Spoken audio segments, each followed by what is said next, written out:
Hey guys, my presentation is on telemedicine. And telemedicine is a concept that's driving change in today's healthcare world, and it is being seen as the future of medicine. Innovative ideas are becoming reality with the creation of new technology and are helping to achieve the industry's goals of better patient care. Other goals that are part of the healthcare industry are improving efficiency in day-to-day operations and also cutting costs, and telemedicine has helped to make this possible. So what is telemedicine? Telemedicine is the practice of healthcare using interactive audio, visual, and data communication. This includes healthcare delivery, diagnosis, consultation, treatment, as well as education and transfer of medical data. Telemedicine enables the integration of distributed medical competence and contributes to the improvement of the quality of medical care, to the cost-effective use of medical resources, and to quick and reliable decisions. Telemedicine aims at equal access to medical expertise regardless of the geographical location of the person that's in need of the medical care. So how did telemedicine get started? The early days of telemedicine were achieved with telephone, television, and also radio systems. One of the earliest examples of telemedicine took place in Omaha, Nebraska, at a psychiatric institute in 1961. A two-way television group therapy was instituted, and the interaction with the psychiatrist over the distance was part of the therapeutic concept. One of the first examples of the first steps of modern telemedicine occurred in 1962. The telecommunication satellite Telstar began to transmit international phone calls, radio signals, and television programs. A man by the name of Michael, I'm not sure how to pronounce his last name, Bakey, was also revolutionizing open heart surgery. His operations were transmitted live by television using Telstar as a relay. Three main categories of telemedicine consist of store and forward, remote monitoring, as well as real-time interactive services. Store and forward involves acquiring medical data such as medical images and then transmitting this data to a doctor or medical specialist for assessment and diagnosis of their opinions offline. And then when the time is convenient for him or her, they will return the information to the person that originally contacted them.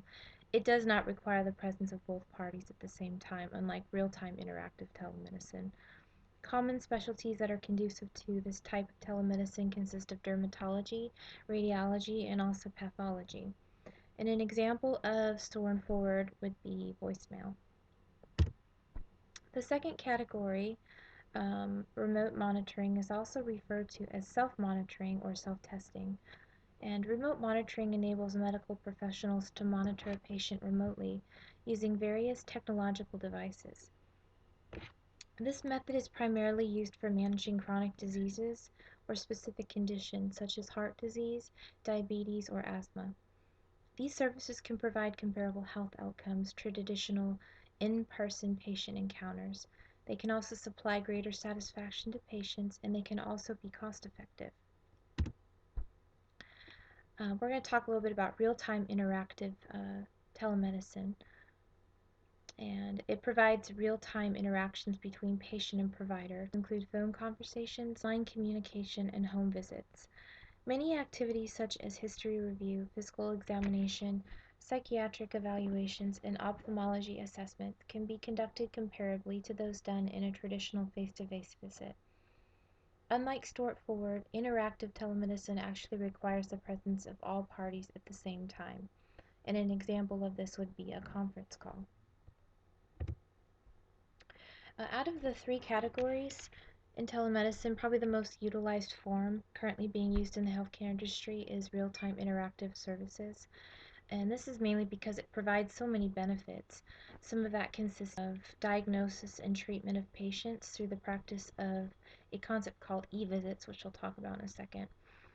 Allowing patients that live in rural areas access to care, and it also greatly aids in enhancing education and the overall learning experience, particularly in the medical field. So e-visits refer to any type of online patient-provider consultation where electronic information is exchanged, particularly involving the transmission via secure servers. Research has shown that patients have to communicate with their providers electronically, and despite the high desire for this implementation of e-visits, sadly, adoption of this type of technology is really slow, and it's mainly due to fears of improper use of electronic communication by patients, lack of reimbursement schemes, legal and regulatory issues, and concerns over security, privacy, and also confidentiality. But in some states, e-visits are being used to allow the patient to be treated by a clinician for non-urgent health problems without having to come to the office. And e-visits are mainly conducted over the internet. In an independent study sponsored by Blue Shield of California, most patients and doctors in the study preferred a web visit to an office visit for non-urgent needs. Providers found that the e-visit gathered the important details and eliminated multiple messages back and forth that occur when trying to provide patient care via email. The patients found that the time spending scheduling, driving, parking, and waiting was eliminated with it. And so basically for everybody all around, doctors and patients alike, e-visits are just much more convenient, and it definitely improves patient care and overall morale drastically. So one great benefit of telemedicine is what it can do for people and providers that live in rural areas. Telemedicine makes high-level medical expertise available to patients residing in remote areas, and many communities typically don't have medical specialists. Even fewer places in the world have subspecialists or sub-subspecialists who can recognize and treat rare or complex medical problems. So using telemedicine makes it possible for a local physician to get advice from a distant expert and guidance in treating a patient that may need his or her help. Telemedicine provides a means for specialists to electronically travel to undeserved areas, thereby increasing the size of their region of coverage without physically traveling to these areas.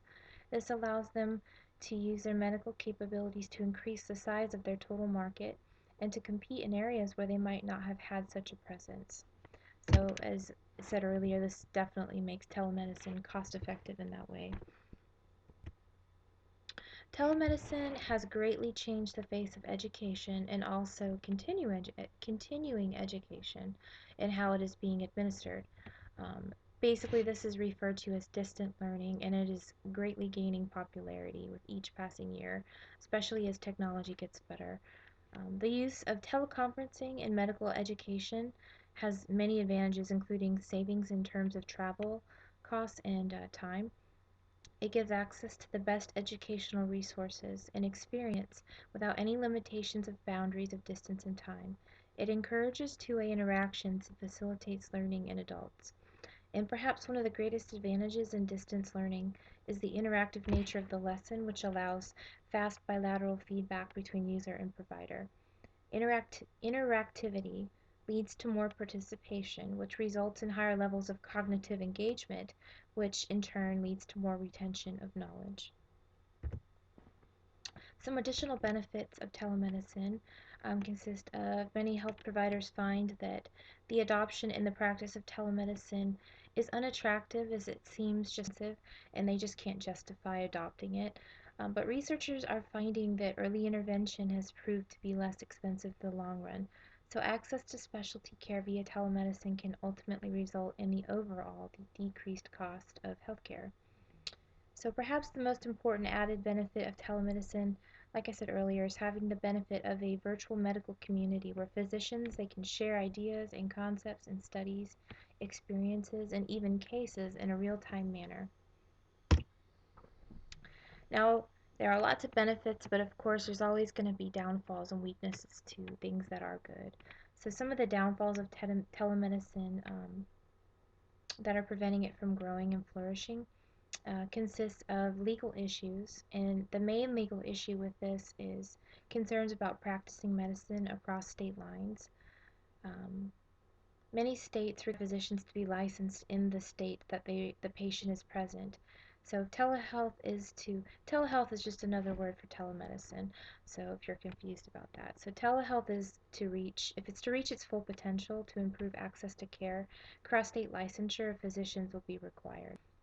Those who have begun to set up telehealth programs may have found the United States seems of unequal individual the United States system of unequal individual state medical license is definitely a barrier, which is just basically what I said earlier. More weaknesses consist of liability issues. Liability is a question for great concern for many physicians that are considering utilizing telemedicine. With medicine in the current U.S. healthcare environment, it is clear who holds responsibility for a patient's care, and thus who is liable is in the case of malpractice. Liability in a telehealth encounter is less clear, so the fear of being potentially liable for care given by a provider at a distance has made people reluctant to adopt telemedicine into their practices. The most prevalent barrier, of course, is cost. Many healthcare providers are asking themselves if the cost can be justified in the overall cost-benefit scheme, and will third-party payers reimburse for this type of care in the near future. As with many technologies, the cost will likely continue to decrease, but will it reach a level of affordability? Also, will telemedicine ever be covered by third-party payers? So what does the future hold for telemedicine? It's definitely moving forward, and the future is looking very bright for this technology. The potential for growth is huge, as there are many benefits to adopting it in people's practices, and the benefits will just keep getting better as technology changes and becomes more efficient.